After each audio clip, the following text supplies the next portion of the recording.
Y'all have a grandmother named Willie Mae, Annie Mae, Lula Mae, Edna Mae, Ida Mae.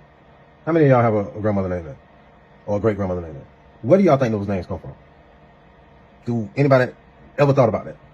Those were indigenous names that had to be changed over into American society. Like, for instance, May meant maiden, which was woman, queen, goddess, matriarch.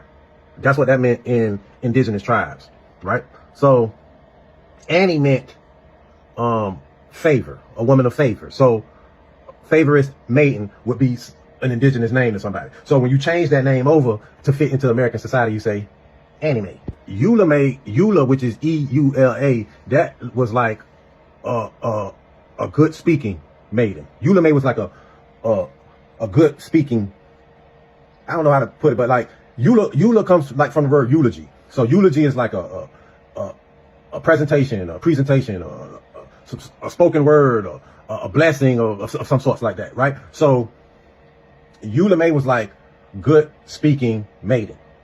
That's what a name would be. So if you wasn't a part of the hierarchy, because if you had Mae on the end of your name, you was called a maiden, you was part of the hierarchy in indigenous tribes. So if you didn't have that distinction, you would get named after something of nature, like Myrtle or Pearl or Lily or Daisy. You see what I'm saying? You see, my mother's mother was an Annie. My father's mother was a Ruby. It's indigenous all through my damn family, both sides. So in the 20s, the 30s, the 40s, or whatever, you know, black people or indigenous people of this land could not claim it. They would kill you if you claimed your native tribe or said it out loud. My grandma was almost 90 years old when she died, and she was part of the silent generation. Our grandmothers, great grandmothers, they refused to talk. They were very stoic. They didn't tell us about slavery. Have y'all noticed that? They didn't tell us stories about Harriet Tubman. All of these things we learned in school because our grandparents and our great-grandparents were silent. They didn't tell us nothing. They didn't teach us nothing because some of them came from indigenous tribes, some of them did come from slaves. But they had so much fear in them.